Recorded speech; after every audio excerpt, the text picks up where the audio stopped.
Assalamualaikum warahmatullahi wabarakatuh.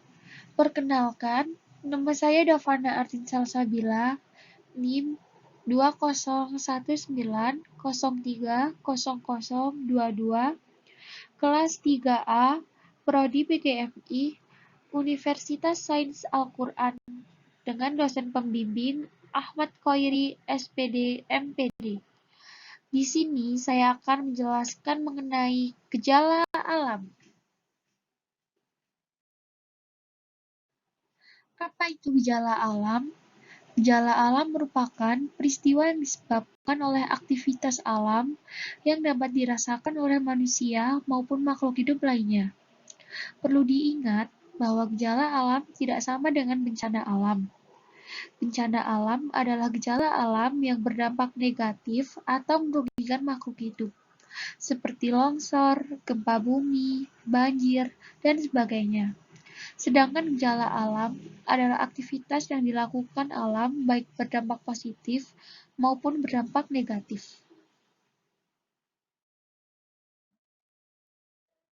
Jenis-jenis gejala alam. Gejala alam terbagi menjadi dua jenis, yaitu gejala alam biotik dan gejala alam abiotik. Berikut penjelasannya. Gejala alam biotik. Gejala alam biotik merupakan gejala alam yang muncul karena adanya pertemuan antar komponen biotik dan ekosistem. Gejala alam ini dapat kita lihat dan kita rasakan karena memiliki ciri-ciri: 1. Tumbuh dan berkembang. 2. Bergerak. 3. Bernafas. 4. Mampu berkembang biak sehingga populasinya meningkat. 5. Peka terhadap rangsang. Aktivitas-aktivitas tersebut tidak hanya akan berdampak positif bagi ekosistem di sekitarnya, namun juga dapat memiliki dampak yang negatif bagi kelangsungan ekosistem di sekitarnya. Gejala alam abiotik. Gejala alam abiotik merupakan gejala alam yang muncul karena adanya hubungan antara komponen abiotik dalam ekosistem.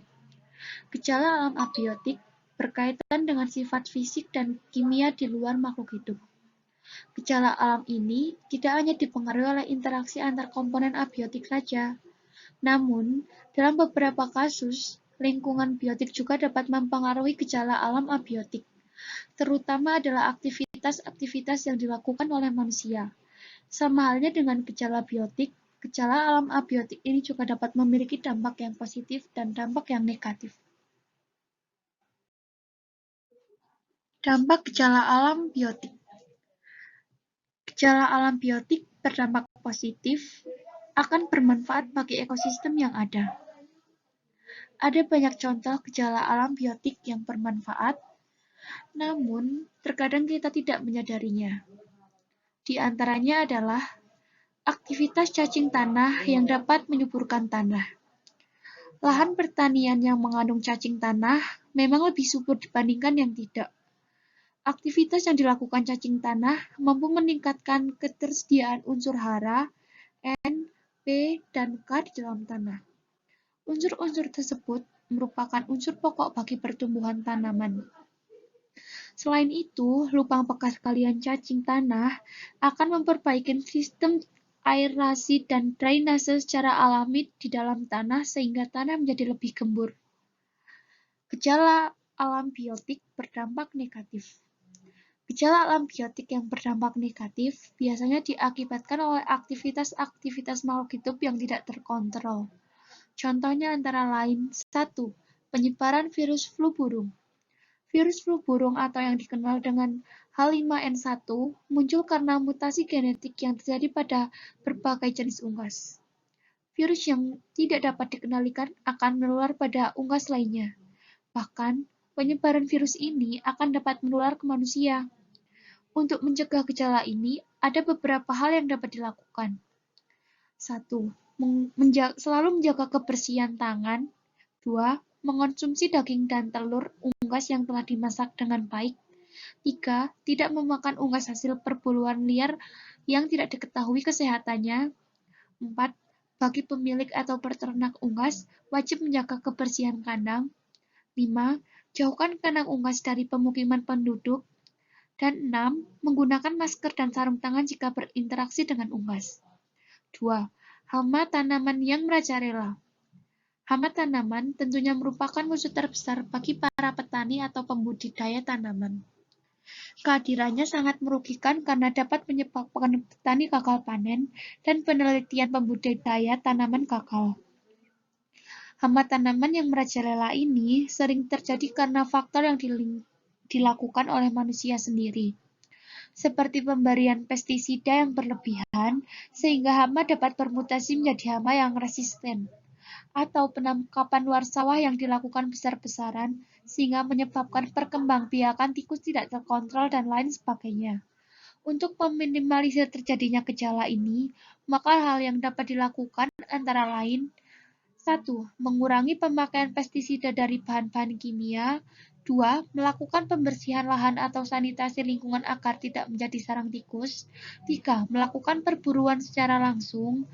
4. Mengadakan rotasi tanaman untuk mengganggu kelangsungan penyedia kebutuhan hama.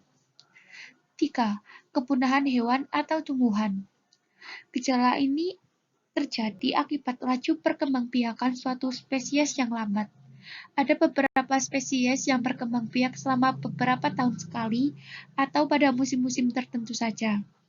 Hewan atau tumbuhan ini menjadi lebih cepat punah akibat ulah perbuatan manusia seperti perburuan liar, pembakaran hutan, pembukaan lahan sebagai perumahan, dan lain sebagainya. Untuk meminimalisir terjadinya kepunahan pada suatu spesies hewan atau tumbuhan, ada beberapa hal yang dapat dilakukan, antara lain: 1. Membudidayakan hewan atau tumbuhan yang terancam punah. 2. Melakukan tebang pilih dan reboisasi hutan. 3. Tidak melakukan perburuan hewan secara sembarangan. Dan 4. Bagi pemerintah membuat peraturan tegas bagi siapa saja yang melakukan aktivitas yang mengancam spesies yang akan punah. Dampak gejala alam abiotik. Gejala alam abiotik berdampak positif. Gejala alam ini sering kita lihat sehari-hari. Banyak sekali fenomena alam yang termasuk dalam gejala alam abiotik dengan dampak positif yang terjadi setiap harinya. Contohnya adalah: 1. Terjadinya hujan.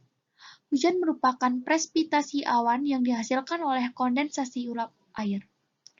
Hujan terjadi melalui serangkaian siklus hidrologi yang berulang-ulang. Fenomena ini menyeimbangkan ekosistem yang ada di bumi. Selain itu, hujan juga bermanfaat bagi kelangsungan hidup manusia, seperti pada sektor pertanian, perikanan, dan industri. Adanya hujan juga menyediakan cadangan air untuk memenuhi kebutuhan manusia. 2. Gerak rotasi bumi dan gerak semu harian bintang. Gerak ini mempengaruhi terjadinya siang dan malam, serta dijadikan dasar untuk menunjukkan waktu.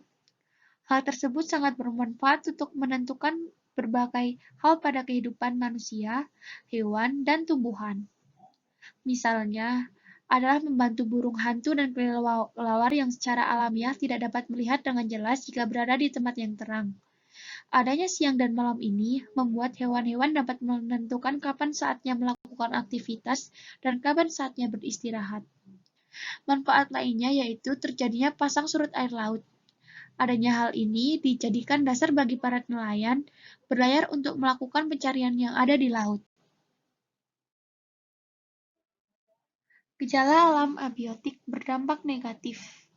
Gejala alam abiotik yang berdampak negatif selalu disebut dengan bencana alam. Gejala alam ini tidak selalu terjadi secara alamiah.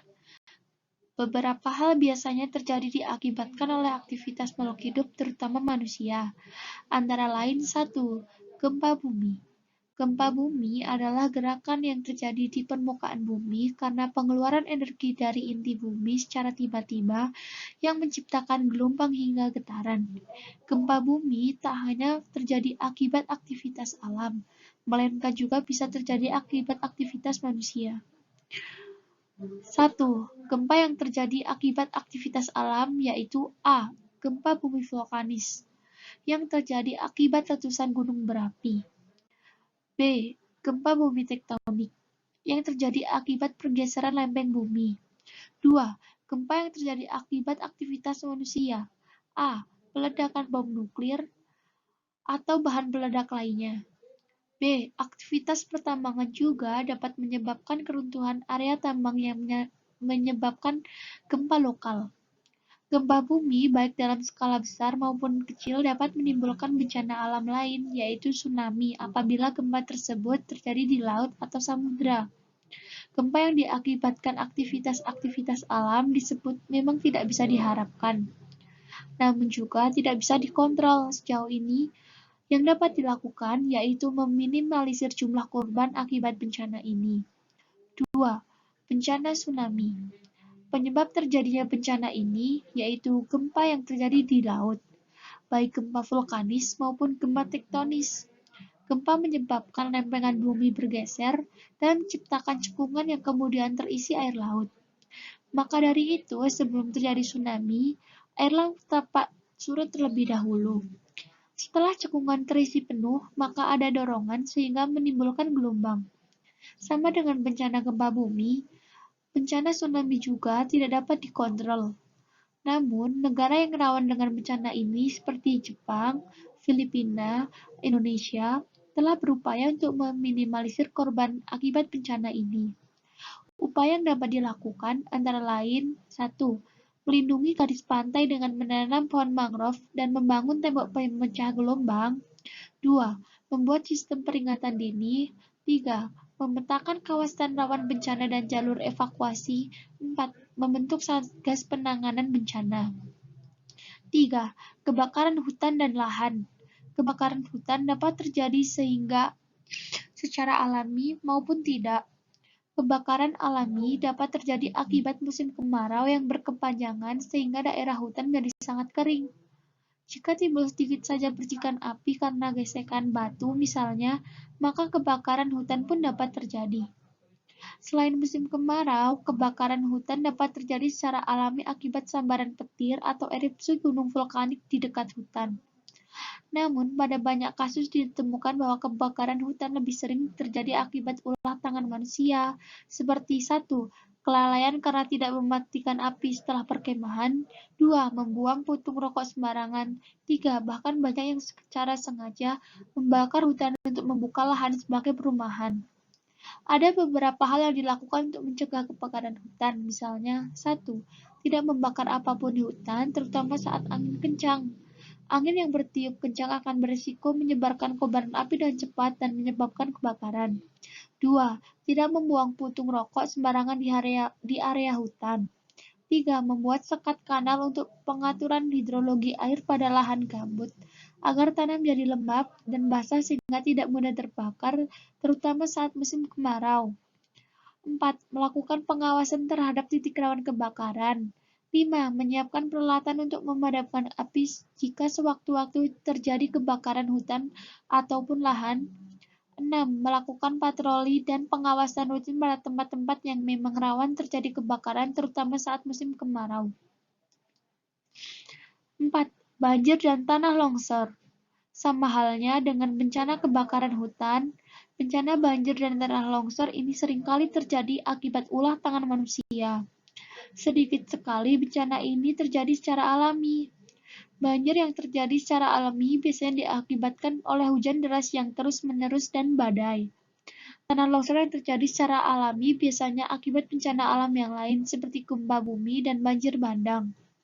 Penyebab banjir dan tanah longsor yang diakibatkan oleh manusia antara lain 1. Mengalihkan fungsi hutan dan lahan terbuka hijau untuk perumahan. 2. Penebangan pohon tanpa sistem tebang pilih. 3. Sampah yang dibuang sembarangan. 4. Pembangunan pemukiman di tepi sungai. Banjir dan tanah longsor dapat kita minimalisir terjadinya dengan berbagai cara seperti 1. Membuang sampah pada tempatnya. 2. Melestarikan hutan. 3. Melakukan tebang pilih pohon. 4. Melakukan daerah resapan air. Ingat ya, kita sebagai manusia memiliki tugas untuk menjaga dan merawat alam ini. Demikian video mengenai gejala alam, semoga bermanfaat. Terima kasih. Wassalamualaikum warahmatullahi wabarakatuh.